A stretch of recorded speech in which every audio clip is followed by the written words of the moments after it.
A man speaks 9 words in a conference room, and the most expensive military alliance in human history is forced to choose a side. Not 9 words in a treaty, not 9 words in a classified cable, 9 words at a public microphone in front of 31 sets of cameras with the American Secretary of State sitting 4 meters away. The financial press covered it as a diplomatic incident. The political press covered it as a confrontation. Both of them missed what actually happened. But here's what no one is telling you. Those 9 words did not start a crisis. They ended one. A crisis that had been running in silence for 11 weeks inside the foreign ministries of the most powerful democracies on earth while the cameras were pointing somewhere else. And if you don't understand what was decided in those 11 weeks, you don't understand the world you are now living in. Here is the number I want you to hold in your mind for the next 12 minutes. $340 billion, not a trade surplus, not a projected GDP gain, $340 billion in long-term economic authority, the power to set prices, direct industrial policy, and constrain commercial decisions that a single government was attempting to extract from 28 of its closest allies simultaneously. That figure comes from the analytical assessment prepared by the Canadian Department of Finance, not from an opposition party, not from a think tank with an agenda, from the finance ministry of a G7 government, doing the arithmetic on what had been formally demanded of it, $340 billion. That means concretely that the wealthiest military alliance the world has ever built was being asked to reorganize its economic sovereignty around a bilateral debt it had never agreed to incur. And that's only the first implication. The second is deeper. That number tells you this was never primarily about trade. You don't restructure 43 commercial relationships across 28 sovereign governments in 5 years because you care about tariff schedules. You do it because you have decided to convert a multilateral institution into a tool, and you need the economics to make the security dependent on compliance. The mainstream financial press did not report the $340 billion figure prominently. Because if you report that figure, you cannot simultaneously report that these were routine bilateral negotiations and the narrative required that they be routine. Let me tell you what actually happened in sequence, because the sequence is everything. Over an 11-week period, a coordinated set of demands was issued to 28 members of the North Atlantic Treaty Organization. The demands fell into 3 categories.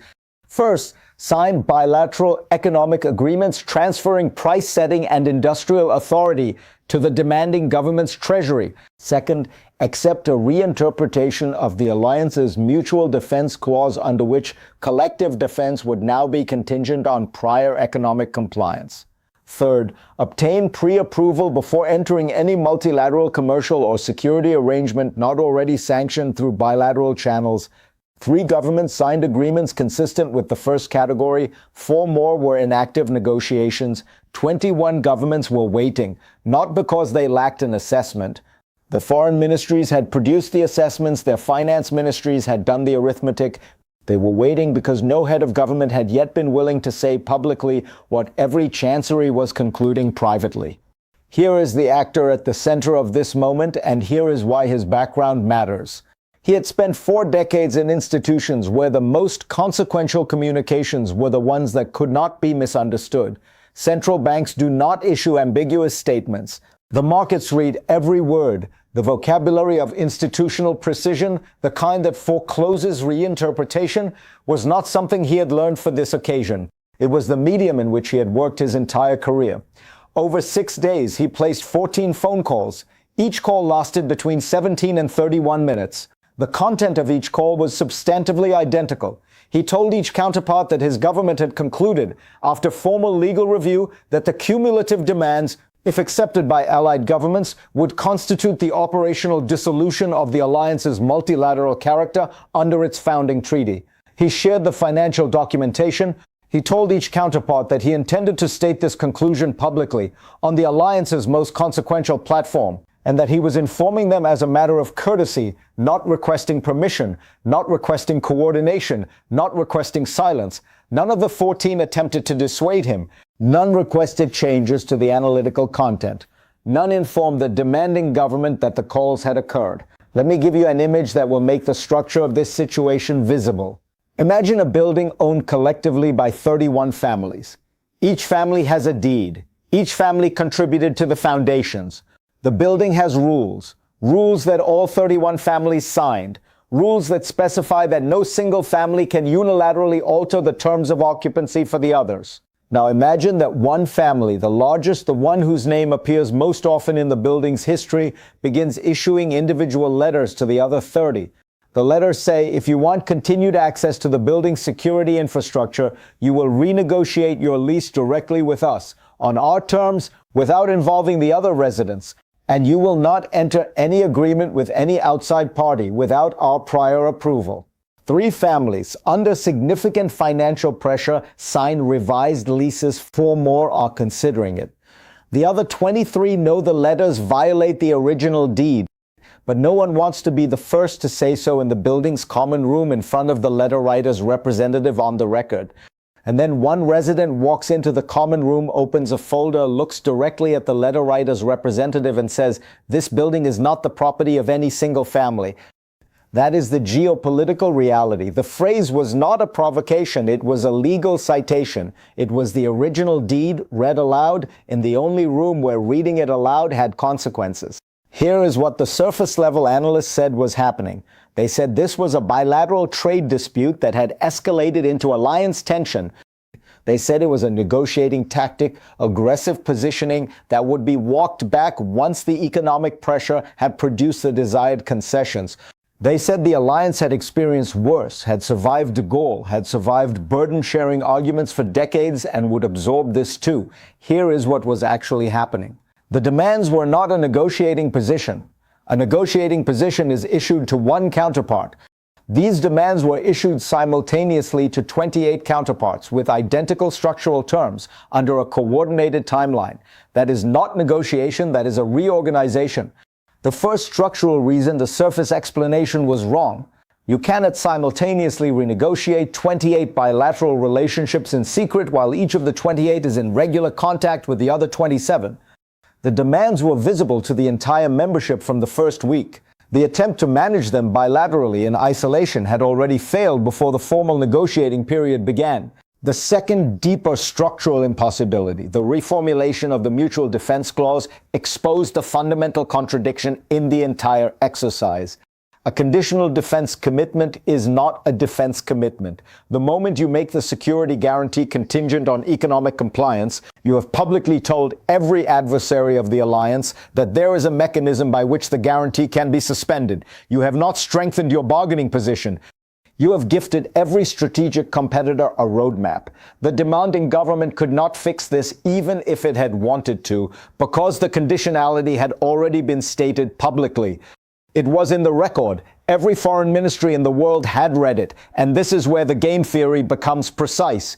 For any allied government facing the demands, the rational choice was not accommodation, it was defection from accommodation, because a defense guarantee you have paid for through economic concessions is worth less than a defense guarantee you hold collectively, because the collectively held guarantee cannot be suspended by a bilateral breach. The demands, in other words, made the thing they were threatening to withhold less valuable by the act of threatening it.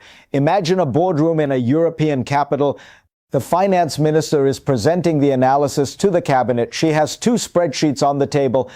The first shows the cost of signing the bilateral agreement, the 340 billion figure distributed across 10 years across the sectors most exposed.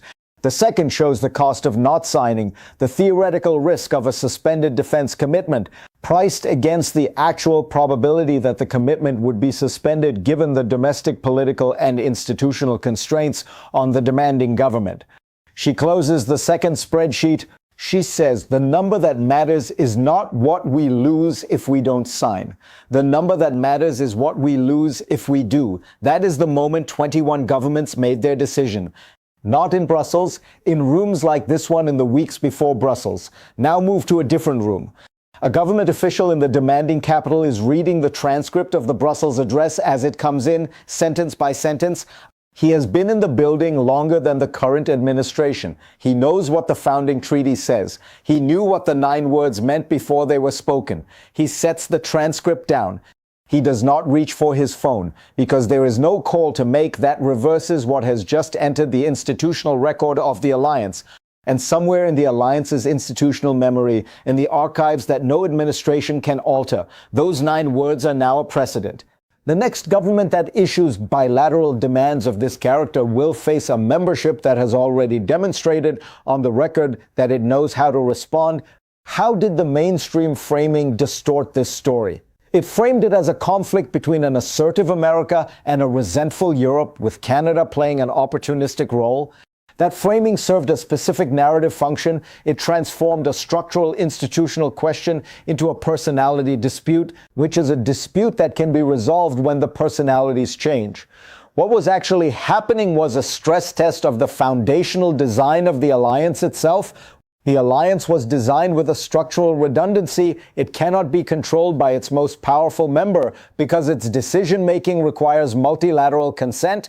The demands were an attempt to bypass that redundancy through the economics. The Brussels address was the moment the redundancy activated.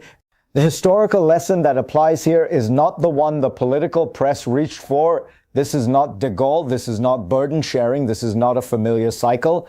The closer parallel is the moment in 1956 when the United States used financial leverage to force Britain and France to abandon the Suez operation, demonstrating that the hierarchy of the alliance was not purely military. That moment permanently reorganized British and French strategic doctrine.